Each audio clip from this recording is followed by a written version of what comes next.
Merci beaucoup pour le comité d'organisation pour cette invitation. Merci beaucoup, Dr Aissouni, pour l'introduction. Alors effectivement, quand il s'agit d'un débat, c'est toujours un peu plus compliqué qu'une lecture classique. Et ce qui est intéressant dans ce débat, c'est que Dr Siham voulait éviter un potentiel biais. Alors elle a inversé les rôles. Donc c'est Olivier qui va défendre l'éco et moi je vais défendre l'IRM, même si je suis, comme on dit, une éco-lady. Alors, comment on fait passer alors, juste une question rapide. Si vous voyez dans cette salle, vous voyez ces deux... alors, je ne sais pas comment on fait pour faire passer les boucles. Ah, non. Alors, je ne sais pas comment... Alors, j'appuie sur l'image. Voilà. Quand je... Désolée. Je suis un peu perturbée avec l'écran... tactile. Là.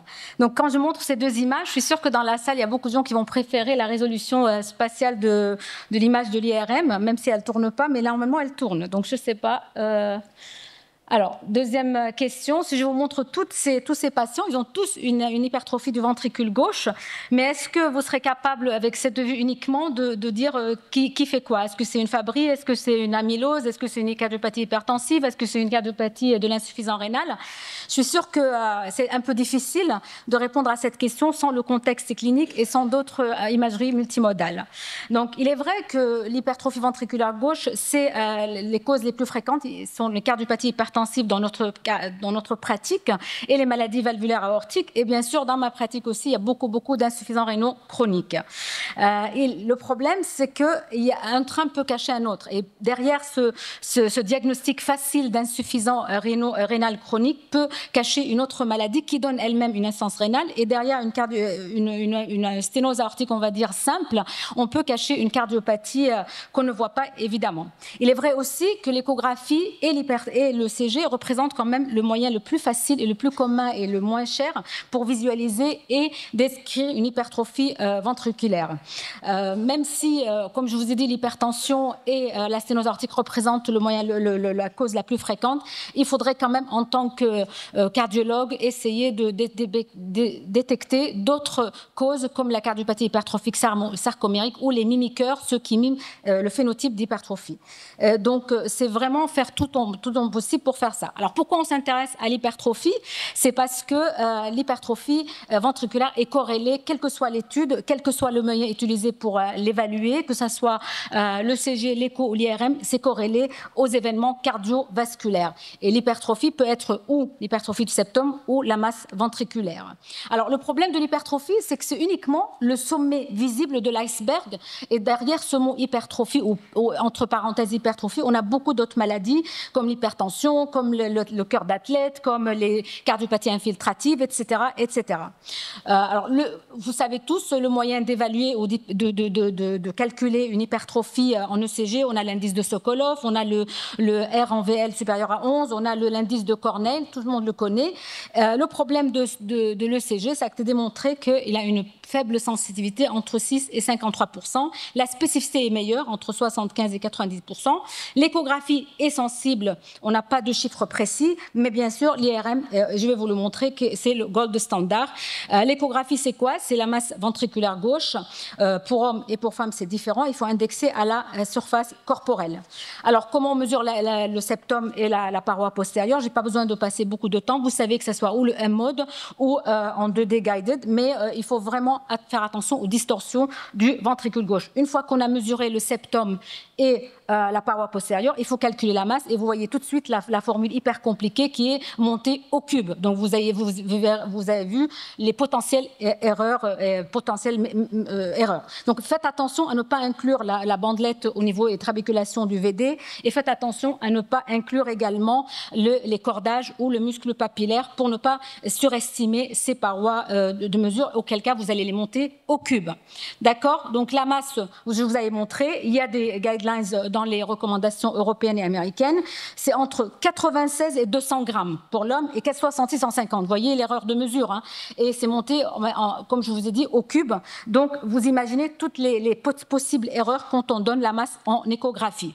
Donc, limitations, c'est les erreurs de mesure, c'est le poids du patient, l'obésité au très très faible weight, c'est l'épogénicité faible, c'est les anomalies du chest, quand vous voyez des patients qui ont une déformation, c'est les maladies pulmonaires, c'est quand même l'opérateur dépendant de son expertise, et bien sûr c'est l'inhabilité à visualiser des segments comme l'apex ou comme la paroi antérieure.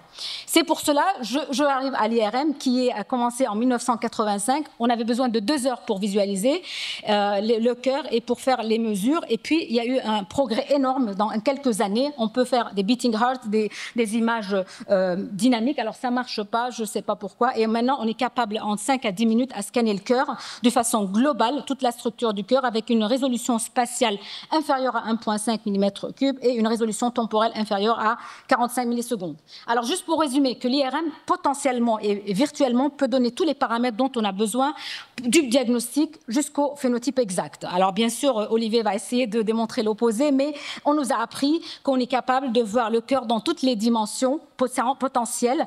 On est capable de calculer l'hypertrophie, la masse ventriculaire, le volume de l'oreillette, la fonction diastolique et le TM mapping, bien sûr, la caractérisation tissulaire.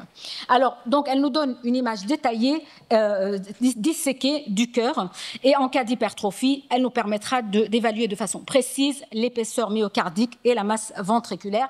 Elle est moins opérateur quand même dépendant, même si Eric vous dit souvent c'est l'opposé, il faut quand même un opérateur, et elle ne dépend pas du poids du patient, et elle nous donne toujours un excellent produit contraste entre le myocarde et le sang. Donc, vous voyez, on est capable de calculer la masse ventriculaire, je ne vais pas rentrer dans les détails puisque je n'ai pas le temps, la masse, l'hypertrophie, le volume du ventricule droit comme du ventricule gauche, et c'est quand même assez c'est précis et c'est quand même considéré comme le gold standard. Vous voyez, par exemple, ça c'est un exemple de patient. En haut, c'est l'échographie, en bas, c'est l'IRM. Il y a des parois du ventricule qu'on n'est pas capable de bien voir, où on peut se tromper en mesurant. Et vous voyez, dans cet exemple, on passe de 11 à 13 mm et ça peut changer quand même les événements. Là, c'est juste pour vous montrer qu'on est capable de faire la masse ventriculaire de façon des slides. On fait des slides au niveau de chaque, comme si c'était en fait un donut, c'est là en short axis. Et puis, on est capable de mesurer le volume du myocarde et par une formule d'avoir la masse myocardique.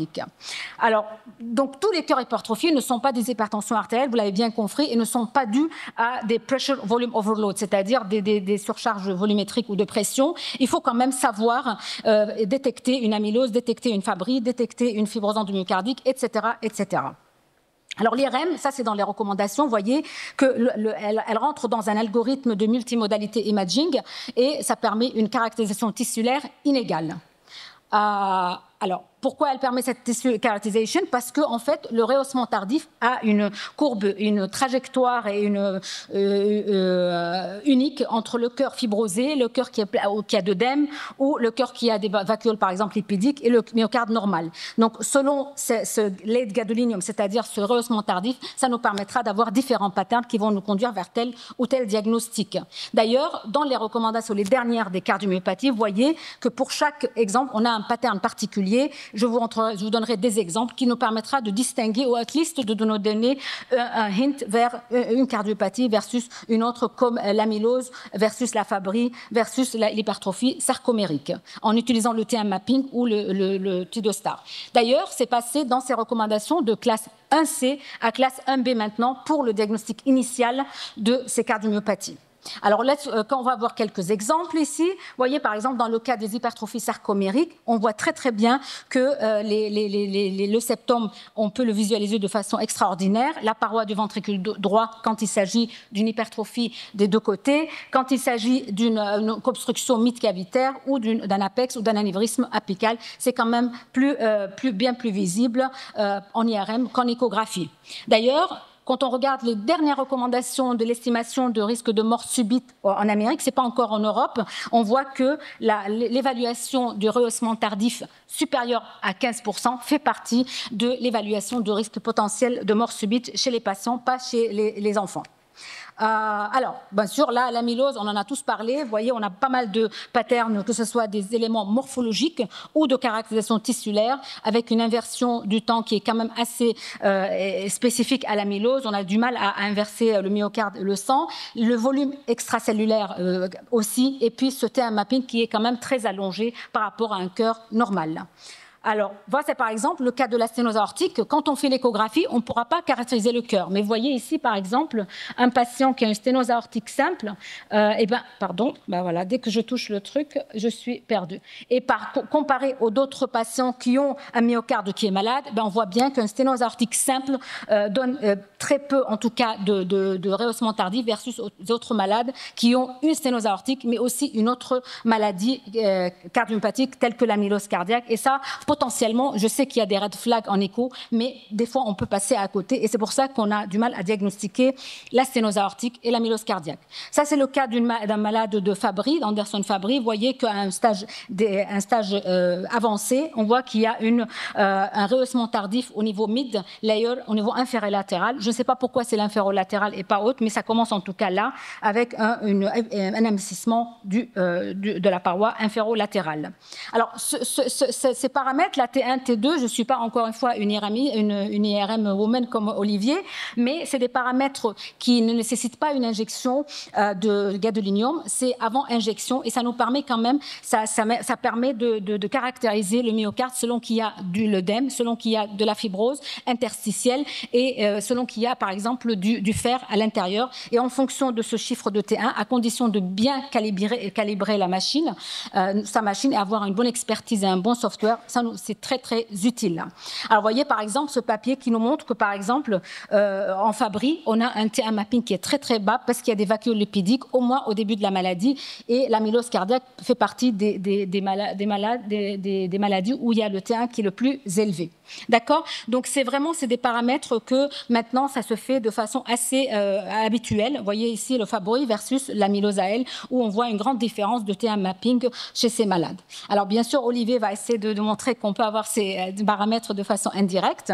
Ça, c'est une malade, par exemple, que j'avais vue, qui avait 30 ans et qui avait une thalassémie sévère. L'échographie, franchement, tout le monde dans la salle va me dire il y a une dysfonction ventriculaire modérée, il y a un strain qui n'est pas spécifique et abaissé, il n'y a pas trop d'épaississement du myocarde, quoi qu'on ne voit pas très bien sur cette malade. Alors, je ne sais pas trop. Et là, on est obligé quand même d'aller plus loin pour savoir qu'est-ce qu'elle a comme cardiopathie.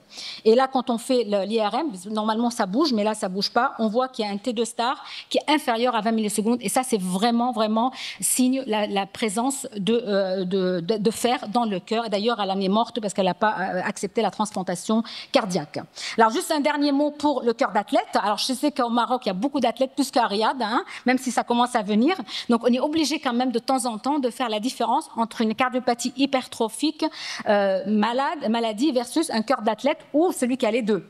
Généralement, je n'aurai pas le temps de rentrer, j'ai annulé d'autres diapos pour montrer qu'en écho, on a des paramètres pour dire la différence, mais qu'en IRM, c'est quand même sympa parce que ce cœur d'athlète, il mime plusieurs maladies. Ça peut mimer la dysplasie arythmogène, la cardiopathie dilatée, la cardiopathie de non-compaction, l'hypertrophie sarcomérique. Mais en général, si l'athlète est sain, il n'y a pas de rehaussement tardif dans son cœur. Je dis habituellement parce que quelqu'un va me dire oui, mais on a des patients, etc. Mais habituellement, on n'a pas de rehaussement tardif pathologique chez ces malades-là et le stroke volume indexé à sa surface est quand même normal.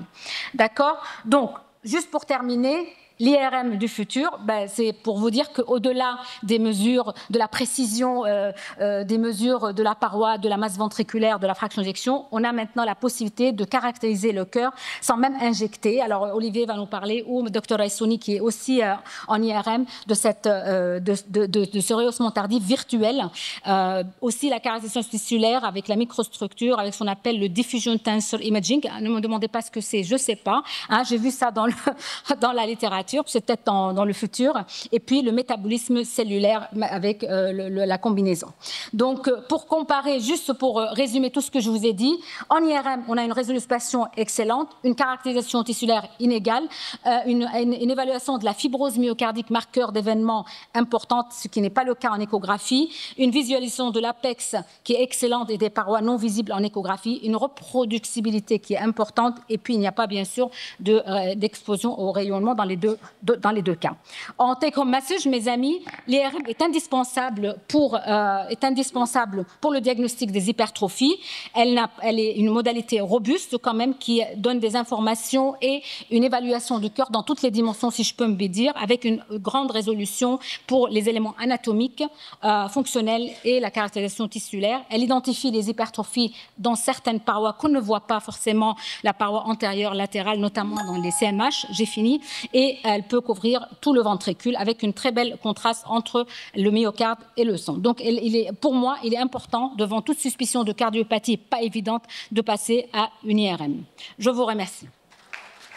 Merci beaucoup. Alors, docteur Hassani, comme je vous ai dit, on a le droit, avec Olivier et docteur Siham, on avait dit qu'on fera 2 diapos après la suite. Donc, Très bien.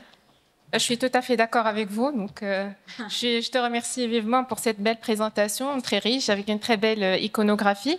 Donc, on passe tout de suite au docteur Lérez, qui a vraiment une mission très difficile et qui va essayer de nous convaincre que l'IRM cardiaque n'est pas indispensable pour toute exploration d'une hypertrophie ventriculaire gauche. Donc, je vous demande vivement de poser vos questions sur amcar.ma. Comme ça, on peut éventuellement débattre après la fin de cette session. À vous la parole. Merci pour cette introduction. Bonjour à tous et je remercie le comité scientifique pour cette invitation. Et pour la petite histoire, j'étais venu il y a quelques mois faire une présentation sur la place de l'IRM dans les cardiomyopathies restrictives. Et puis j'avais essayé de faire un peu comme Eric vient de faire, mais peut-être avec moins de talent. J'avais dit, oui, c'est pas mal, mais peut mieux faire, finalement pas indispensable. Et je m'étais fait chahuter par la salle. Et le comité scientifique s'est dit, tiens, lui, il aime bien se faire bousculer, on va le réinviter. Et donc, j'ai la tâche difficile, effectivement, de faire une présentation pour laquelle je sais d'ores et déjà, vous allez me chahuter un peu, mais je pense que je rejoins beaucoup des propos de Dania et je vais essayer simplement de les nuancer un peu et de les modérer. Alors, vous avez ici mes liens d'intérêt. Et puis, je commencerai par dire que l'IRM, si vous regardez bien, ça peut être dangereux quand même. Et j'ai du mal à croire que quelque chose qui est dangereux soit indispensable. En tout cas, je peux vous dire que si vous êtes entre le lit et l'aimant, ça peut être un problème. Donc, souvenez-vous quand même que l'IRM, ce n'est pas si parfait que ça. Alors, ceci étant dit, effectivement, et Dania, tu l'as montré, on voit apparaître l'IRM partout dans nos recommandations. Oh, je vous apprends rien en vous disant que les recommandations sont toujours très politiquement correctes. Donc, vous remarquerez qu'on évite quand même de trancher. Mais effectivement, on voit que cette IRM apparaît en première position, et notamment pour décrire le phénotype de nos patients, le caractère dilaté. Et ici, je vais m'intéresser au caractère hypertrophique. Et effectivement, quand on regarde cet excellent contraste spontané dont tu parlais, qui permet de différencier la cavité du muscle, eh bien, on est capable en IRM, effectivement, de parfaitement caractériser cette hypertrophie, sa répartition, ce pattern, ce caractère asymétrique ou circonférentiel, qui peut d'ailleurs nous orienter vers une étiologie. Mais finalement, si vous regardez bien les images que je vous montre des différentes publications, finalement, ce sont des publications qui ont été faites en échocardiographie. Et bien que l'IRM soit l'examen de référence, et tu l'as très bien dit, Dania, pour quantifier, du fait de ce contraste, la masse myocardique, eh bien, rien que ne sache faire une bonne échocardiographie. Et finalement, la question est de savoir, est-ce que j'ai besoin d'une IRM pour dire que j'ai une hypertrophie ventriculaire gauche? Et pour caractériser mon hypertrophie, Dania, tu nous l'as dit, je ne pense pas que nous n'ayons besoin de l'IRM pour caractériser l'hypertrophie. Alors finalement, à quoi sert l'IRM? Eh bien, l'IRM, il me semble que sa plus-value, c'est essentiellement la caractérisation tissulaire, sa capacité finalement à nous donner une information intramyocardique que nous donnait avant seule l'explantation du cœur ou l'anatomopathologie. Et surtout, tu l'as dit, le rehaussement tardif avec une très bonne corrélation histologique qui nous permet de voir la fibrose intramyocardique. Et donc, à mon avis, la plus-value de l'IRM se situe là. Et elle va nous permettre, surtout, cette IRM, dans cet algorithme, eh bien, de nous donner l'étiologie de la cardiomyopathie.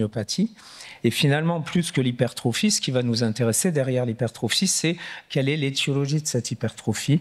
Puisque l'on sait depuis les guidelines de 2014, on le savait avant, mais ça a été mieux caractérisé, que derrière cette hypertrophie, nous avons toute une série de diagnostics différentiels. C'est un pot pourri de diagnostics. Et que derrière ces diagnostics, eh bien, de plus en plus, maintenant, d'ailleurs, on va avoir un impact thérapeutique. Et peut-être petite parenthèse ici d'ailleurs, si vous regardez bien, aujourd'hui, les gros impacts thérapeutiques qu'on va avoir, ce sera peut-être le bêta-bloquant pour traiter une obstruction ou pour traiter une dysfonction diastolique. Et vous remarquerez qu'on se base encore quand même sur ce caractère très dynamique sur l'échocardiographie.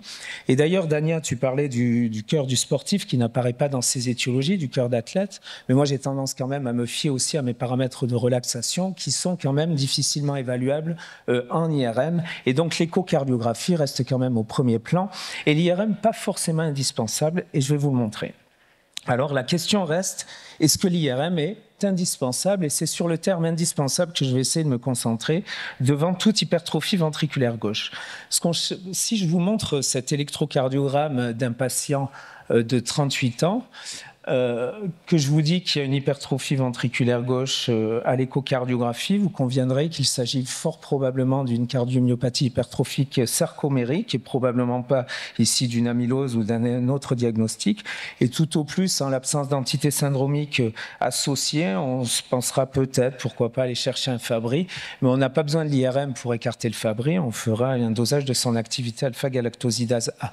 Tout ça pour dire que, et tu l'as dit Eric aussi tout à l'heure dans ta présentation, toutes les études qu'on montre, ce sont des études d'imagerie. L'hypertrophie, elle survient dans un contexte clinique avec un électrocardiogramme, avec tout un environnement. Et si on tient compte de l'environnement, l'échocardiographie plus l'électrocardiogramme sont parfois d'excellents éléments pour nous orienter vers un diagnostic sans forcément avoir besoin de recourir à l'IRM cardiaque.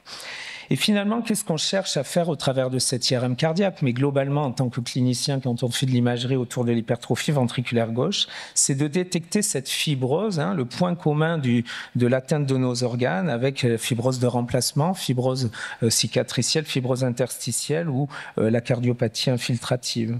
Et dans ce domaine, eh bien, et malgré tout ce qu'a dit Eric Abergel précédemment sur le strain, eh bien, il me semble que le strain peut être un élément intéressant pour détecter cette fibrose, puisqu'on le voit dans ces données, on a une bonne corrélation entre le strain segmentaire qu'a descendu Eric Abergel tout à l'heure et les zones d'hypertrophie et les zones de rehaussement tardif.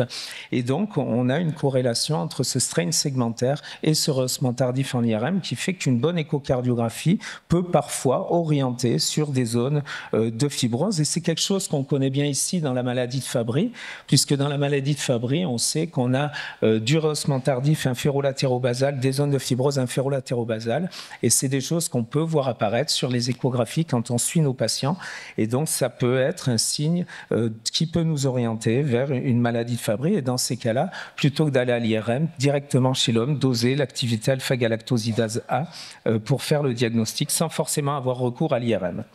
Et puis, autre image que je voulais vous montrer, si je vous parle de ce patient qui a un tableau d'insuffisance cardiaque, de dyspnée, un profil mitral restrictif, une hypertrophie ventriculaire gauche, ce strain qui a été critiqué précédemment, qui est loin d'être très sensible ou spécifique, mais en tout cas qui est évocateur, une rupture du tendon bicipital et, je vous l'ai dit, un canal carpien, eh bien, vous penserez d'emblée à amylose. Et est-ce que chez ce patient, vous irez faire une IRM cardiaque? Je crois que tous, chez ce patient, eh bien, nous aurons le réflexe, excusez-moi, les boucles ne passent qu'à retard, d'aller faire directement une scintigraphie myocardique, puisque chez ce patient, l'idée, c'est d'exclure une gamma-pathie monoclonale pour écarter une amylose à chaîne légère et de potentiellement confirmer l'amylose à transthyrétine en réalisant une scintigraphie osseuse, une scintigraphie myocardique au traceur osseux, de façon à confirmer l'amylose. Et dans ce cas-là, on voit bien qu'on n'a pas recours forcément à l'IRM, puisque, et Eric, tu l'as montré, on a quand même des arguments, notamment sur les données de strain, encore une fois, même si ce n'est pas parfait, même si on peut avoir d'autres diagnostics. En tout cas, quand on a ce relative apical sparing, ce gradient base-apex du strain longitudinal, eh bien, il est tout à fait légitime d'aller chercher une amylose et d'aller réaliser une scintigraphie osseuse plutôt que de passer par une IRM qui va retarder le diagnostic et finalement être une augmentation dans le coût de la prise en charge de notre patient. Alors finalement, si on a un bon environnement clinique, électrocardiogramme, etc., on est capable, avec une bonne échocardiographie et des données de déformation, eh bien, d'avoir des informations sur la suspicion du diagnostic étiologique. Et il n'est pas tout le temps nécessaire de recourir à l'IRM cardiaque. Alors vous allez me dire, la problématique, c'est très bien, on a fait le diagnostic, on a l'étiologie, mais comment on stratifie le risque? Et effectivement, un des intérêts de l'IRM, c'est probablement de stratifier le risque, puisqu'on sait que toutes les études le montrent, à partir du moment où il y a du rehaussement tardif, eh bien, on a une augmentation du risque rythmique, une augmentation du risque de décès de cause cardiaque. Et donc, le rehaussement tardif, cette fibrose que l'on voit en IRM, est un paramètre d'évaluation et de stratification du risque. Et pour autant, ce rehaussement tardif n'apparaît pas dans les recommandations de stratification du risque de 2014. Alors, vous allez me dire, elle date, et vous avez raison, effectivement. Mais aussi, ce que ça souligne, c'est qu'on a quand même de très bonnes données extra-imagerie, des données cliniques, de l'âge, des antécédents familiaux, mais également d'imagerie et notamment ici d'échocardiographie pour stratifier ce risque. Et la question qu'il y a derrière tout ça, c'est est-ce que l'IRM cardiaque est indispensable pour stratifier le risque de nos patients? Et si on reprend les données échocardiographiques et les données avec les outils les plus récentes, que sont notamment le strain, eh bien, on voit que ce risque rythmique, eh bien, il est aussi explorable via ce strain, puisque quand le strain diminue, eh bien, on a une augmentation du risque d'arythmie ventriculaire. Et si en plus vous étudiez la dispersion mécanique, chose que je vous l'accorde, on ne fait pas tous les jours, mais pourquoi pas le faire plutôt que d'aller faire une IRM, eh bien, on est capable de voir les patients qui sont plus à risque, puisque cette dispersion mécanique du strain est un reflet de la densité de fibrose du myocarde qui va avec le risque rythmique. Et vous voyez que ces éléments associés au score rythmique de l'ESC est capable d'améliorer et d'affiner cette stratification du risque. Donc encore une fois, l'IRM est-elle indispensable? Probablement pas pour tous les patients. Et pour reprendre l'amylose dont on a parlé tout à l'heure et dont je vous ai reparlé, eh bien certes, l'IRM apporte de bons éléments pour stratifier le risque de nos patients, mais on voit que l'IRM n'est pas seul, puisque l'échocardiographie apporte aussi d'excellents éléments de stratification, tout comme le fait la scintigraphie. Et encore une fois, la question que je me pose, c'est est-ce que je vais aller faire une IRM à tous mes patients qui ont une amylose pour stratifier le risque de mes patients? Je n'en suis pas persuadé. Et c'est d'ailleurs pour cette raison, je pense, avec cette image de l'IRM, que l'IRM apparaît et peut être suggéré dans la plupart de nos cardiopathies, mais vous voyez qu'il n'y a pas de recommandation de classe 1, encore que ces guidelines datent un peu, et je suis persuadé que dans les nouvelles guidelines, l'IRM aura toute sa place qu'elle mérite. Cela dit, je ne suis pas sûr qu'elle soit indispensable. Et donc, pour répondre concrètement à la question qui m'est posée, eh bien non, je ne pense pas que l'IRM soit indispensable devant toute hypertrophie ventriculaire gauche. En revanche, je crois qu'elle est utile et extrêmement intéressante devant toute hypertrophie qui n'a pas fait la preuve de son étiologie. Mais encore une fois, beaucoup d'hypertrophies peuvent être explorées sans le recours à l'IRM. Voilà, je vous remercie et je vais laisser peut-être Damia répondre.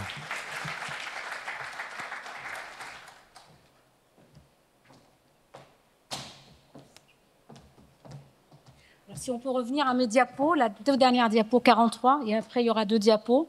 Donc je félicite Olivier pour avoir défendu mieux l'échographie que n'importe quel échographiste, y compris moi-même. Donc je te remercie pour ça. Et voilà, donc comment le rebutal, c'est à me demander comment finir un débat, un argument. Alors, je vais essayer de vous dire que c'est vrai que faire une IRM cardiaque sans histoire médicale, sans histoire personnelle, sans histoire de l'histoire familiale, sans ECG, sans échographie, a une valeur prédictive positive qui est pas bonne. Ça peut être inutile, voire dangereuse, parce qu'on va découvrir des choses dont on ne cherchait pas. Donc c'est vrai, faire un examen comme ça dans l'absolu, l'envoyer au malade sans savoir pourquoi on le fait, on peut aller chercher des choses qui n'ont pas lieu d'être. Il est vrai aussi que l'échographie avait fait des progrès importants et l'utilisation du strain et spécifiquement le pattern du strain a été utilisé comme un marqueur de fibrose et de détecter une contractilité myocardique inférieure corrélée à la fibrose et corrélée par exemple aux données histologiques en histologie comme l'amylose par exemple ou la Fabry. Et le GLS est quand même assez bien, même si Eric avait dit qu'il y a quand même des limites bien sûr. D'ailleurs en parlant de GLS, on a une méta-analyse analyse et ça va répondre à ta question sur l'intérêt de GLS dans l'amylose cardiaque.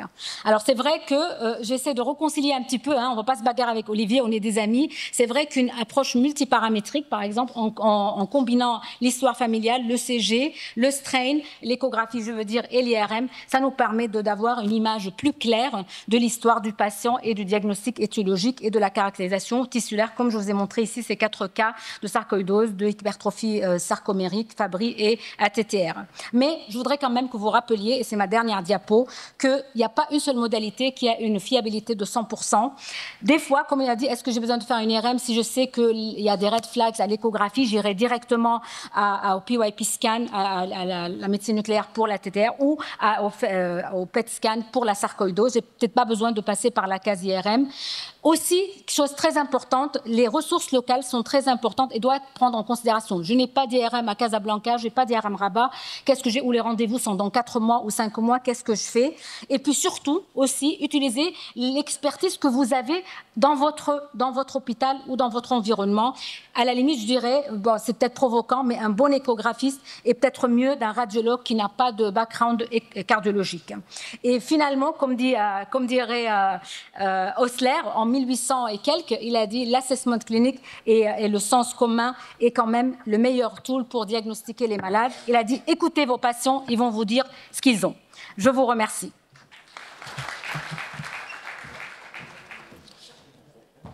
Donc, tu vois qu'on se rejoint quand même sur pas mal de points finalement. Et en 3 slides, je vais essayer aussi de nuancer mes propos parce que je pense quand même que cette IRM, elle est utile. Et juste, voilà. Et il manquait quelque chose dans ma présentation, c'est peut-être la progression de la maladie. Et finalement, quand on regarde derrière cette hypertrophie, on l'a vu, il y a plein d'étiologies, mais le diagnostic précède toujours l'avènement thérapeutique de 10 à 15 ans. Et ce qu'on voit apparaître aujourd'hui, c'est que ce qu'on nous a décrit il y a 10 ans, il y a plein de diagnostics, mais on n'avait pas de thérapeutique. Aujourd'hui, on voit apparaître les thérapeutiques. Alors, on n'a pas encore accès à tout, mais ce qu'on voit, c'est que chaque cardiomyopathie va avoir sa propre thérapeutique. Et à partir de là, il va nous falloir des données quantifiables pour suivre l'impact de nos thérapeutiques. Et je vous en donne un exemple au travers, par exemple, de l'amylose AL, où finalement, l'IRM cardiaque va nous permettre de quantifier le volume extracellulaire, qui va nous permettre potentiellement de suivre la réponse au traitement et directement sur le dépôt des chaînes légères au niveau myocardique. Et c'est la même chose, on a la même chose ici avec un impact pronostique. Eric en parlait, il faut que notre imagerie, elle ait un impact à la fois sur les outcomes, sur le pronostic et potentiellement qu'elle impacte nos choix thérapeutiques. Et donc on voit ici que quand le volume extracellulaire est stabilisé, les patients ne meurent pas, et quand le volume extracellulaire augmente, c'est que l'amylose progresse. Et à l'avènement des nouvelles thérapeutiques dans l'amylose, qui ne sont pas encore toutes sur le marché, mais on voit arriver plein de thérapeutiques, et bien peut-être que demain, on choisira notre thérapeutique en fonction de la réponse du volume extracellulaire dans l'amylose, mais pourquoi pas la diminution l'amélioration du T1 dans la maladie de Fabry, ou pourquoi pas la diminution du remodelage dans la cardiomyopathie sarcomérique. Et je suis intimement persuadé, effectivement, que l'IRM a toute sa place dans ces indications. Voilà. Alors,